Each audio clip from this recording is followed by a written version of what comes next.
दोस्तों आज के इस वीडियो में ना मैं बात करूंगा पोको X3 और Narzo 30 Pro के बारे में और मैं करने जा रहा हूं इन दोनों का फुल ऑन कंपैरिजन। अब देखो स्टार्टिंग प्राइस पॉइंट एकदम सेम है एंड डिस्प्ले वगैरह भी भाई दोनों में 120 हर्ट्ज LCD है। तो अब प्रोसेसर कैसा है, कैमरा कैसा है एंड ओवरऑल कौन सा बढ़िया पैकेज है, आइए पता लगाते हैं इस वीडियो में। तो चलिए शुरू करते हैं हम टेक की बात गाइडिंग टेक यानी GT हिंदी के साथ।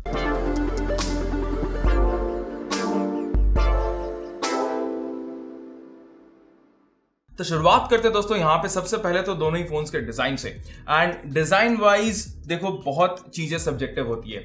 अब मुझे पोको की देखो जो कैमरा मॉड्यूल है लोगों को बहुत बढ़िया लगेगा कि भाई हटके है थोड़ा कैमरा मॉड्यूल, लेकिन जो पोको का फॉर्म फैक्टर है, जो वेट है उसका, ओवरऑल जो आप पैकेजिंग बोलते हैं, अगर आप केस या कवर लगाते हो तो 225 ग्राम के आसपास पहुंच जाता है, जैसे कि मैंने अपने रिव्यू में बताया था। तो ऐसे में पोको थोड़ा सा भारी हो जाता है। उसी के सामने दोस्तों अगर आप Narzo 30 Pro को रखते हैं तो वो काफी लाइट वेट है एंड उसका जो बैक पैनल है इवन दो प्लास्टिक का है लेकिन दिखने में बहुत बढ़िया लगता है। अब कलर ऑप्शंस जैसे कि मैंने ऑलरेडी बताया सब्जेक्टिव है एंड Realme में दोस्तों मेरे हिसाब से और बेटर कलर्स हो सकते थे।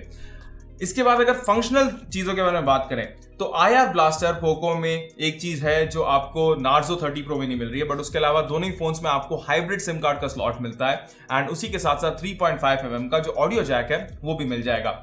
सो अगर आपको हेवी फोन से कोई प्रॉब्लम नहीं है और वो 6000 mAh की बैटरी चाहिए तब दोस्तों आपको पोको के डिजाइन से कोई प्रॉब्लम नहीं आएगी। लेकिन अगर आपको लाइट वेट फोन यूज करना है and if you not that much कि भाई भारी नहीं चाहिए, पॉकेट में भी ज्यादा बल्कि नहीं चाहिए, तो आपको Narzo का जो दोस्तों डिजाइन है वो ज्यादा बेटर लगेगा।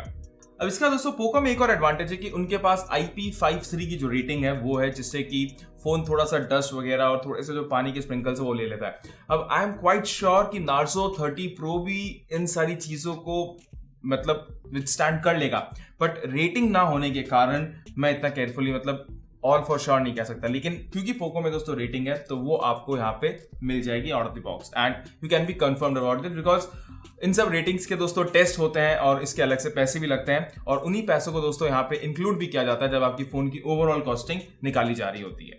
अब अगर फिंगरप्रिंट सेंसर की बात करें तो दोस्तों वो दोनों ही फोन्स में आपको पावर बटन में मिल जाता है साइड फिंगरप्रिंट सेंसर एंड दोनों ही एकदम फास्ट है। अब दोनों ही में दोस्तों साइड फिंगरप्रिंट सेंसर है वो इसलिए क्योंकि आपको जो डिस्प्ले है वो IPS LCD मिल जाता है एंड 120 हर्ट्ज का जो IPS LCD है वहां पे मिल जाएगा आपको। एंड दोनों में अगर आप फर्क देखने चाहें तो बहुत ही कम फर्क है। जो रिफ्रेश रेट है एकदम एक जैसा है एंड जो कलर्स हैं वो आपको ऑलमोस्ट एक जैसे मिल जाते हैं। सनलाइट लेजिबिलिटी दोनों की ही थोड़ी सी एवरेज है एंड उसी के साथ साथ यहाँ पे आपको क्या है ना कि अगर आप वाइड बैंड L1 सपोर्ट के साथ साथ नेटफ्लिक्स वगैरह, Amazon प्राइम वगैरह भी देख रहे हैं तो वो भी दोस्तों यहाँ पे फुल HD में चल जाएगा।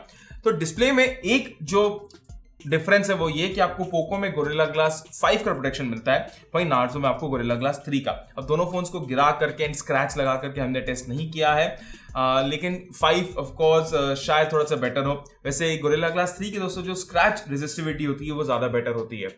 लेकिन दोनों ही फोन्स में प्लीज केस एंड कवर का इस्तेमाल करना अगर आप इन फोन्स को ज्यादा लंबे समय तक के लिए यूज करने की सोच रहे हो। वैसे अगर आप Narzo खरीद रहे हो तो आई एम श्योर आप उसको लंबे समय के लिए यूज करने के साथ साथ ही सोचोगे भाई बिकॉज उसमें 5G है एंड आज बंदा 5G अगर फोन ले रहा है ये सोचते हुए कि उसमें 5G है तो वो ये कि भाई उसको कॉन्फिडेंस है कि वो 3 साल अपना फोन यूज करेगा और उस 3 सालों के अंदर अंदर उसकी लोकेलिटी में उसके शहर में 5G आ जाएगा।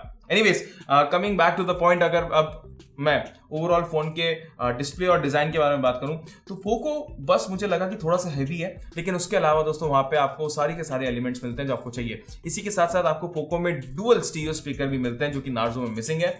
ऑफ कोर्स दोनों की साउंड लाउड है लेकिन पोको की जो ओवरऑल साउंड क्लैरिटी है वो यहाँ पे थोड़ी सी क्लियर है।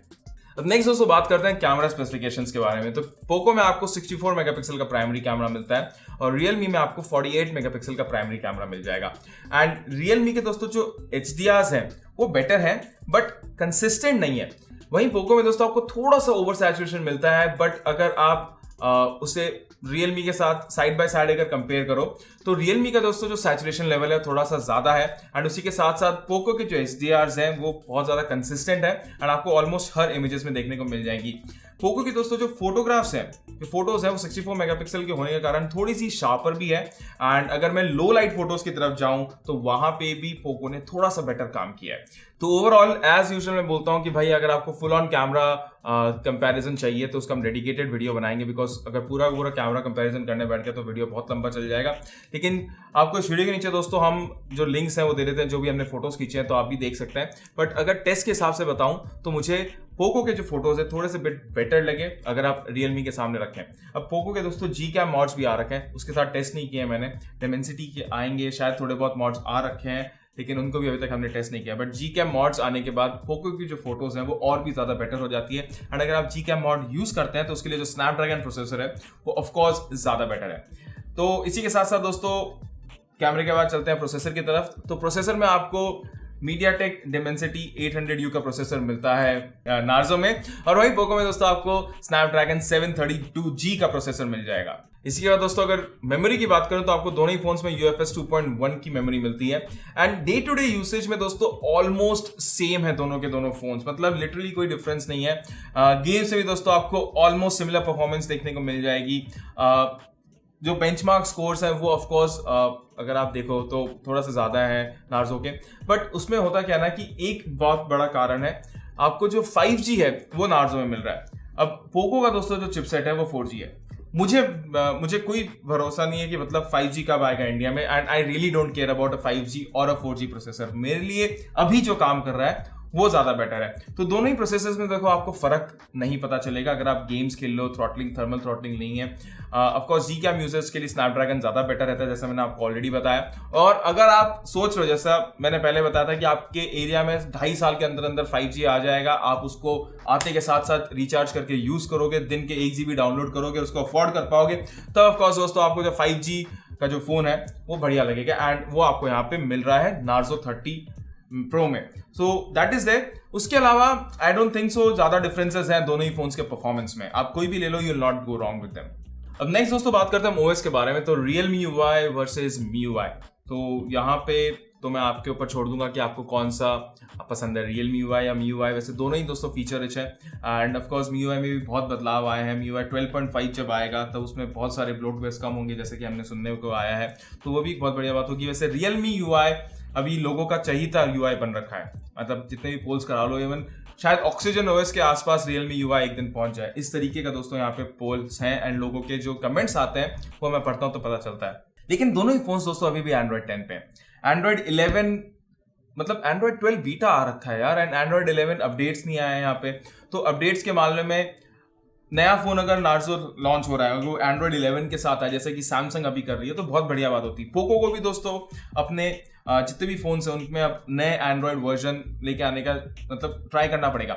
आई नो कि इस पर्टिकुलर प्राइस पॉइंट में बहुत लोग एंड्रॉइड अपडेट्स के बारे में सोचते भी नहीं है कि Android 10 है या Android 11 है या Android 12 है।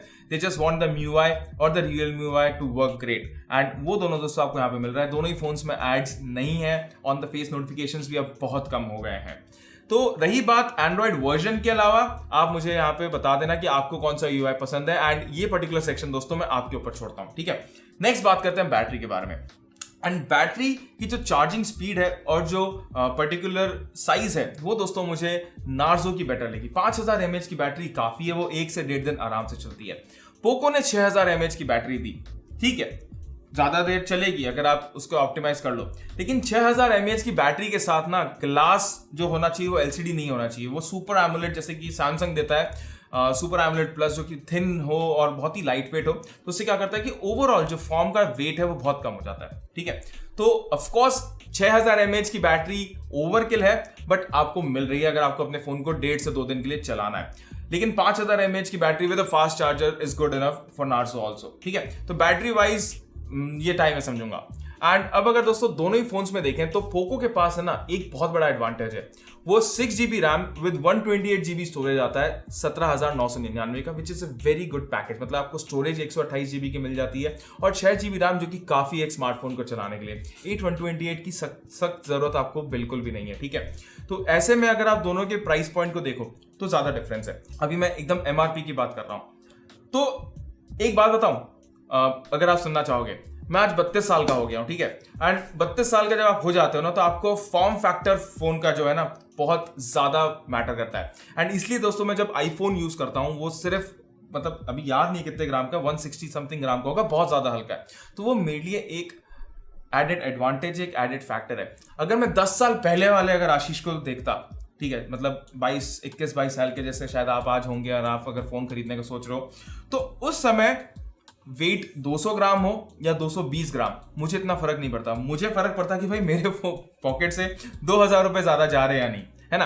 तो ऐसे में जो पोको है वो आपको वैल्यू फॉर मनी देता है। अगर आपको 5G नहीं चाहिए तो, अगर आपको 5G चाहिए तो भाई ये वीडियो देखने का कोई मतलब ही नहीं था, आपको नार्जो ले लेना चाहिए था।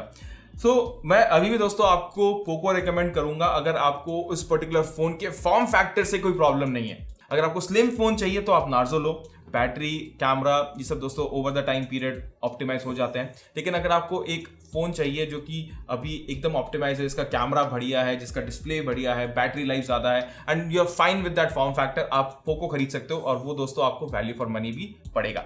तो ये था दोस्तों हमारा कंपैरिजन। आई होप आपको पसंद आया होगा। पसंद आया तो प्लीज एक थम्स अप जरूर दीजिएगा। हमारे चैनल जीटी हिंदी को सब्सक्राइब करना बिल्कुल भी मत भूलिएगा। तो बस दोस्तों आज के वीडियो के लिए इतना, अगले वीडियो में आप सभी से मिलने की आशा रखते हुए गुड बाय।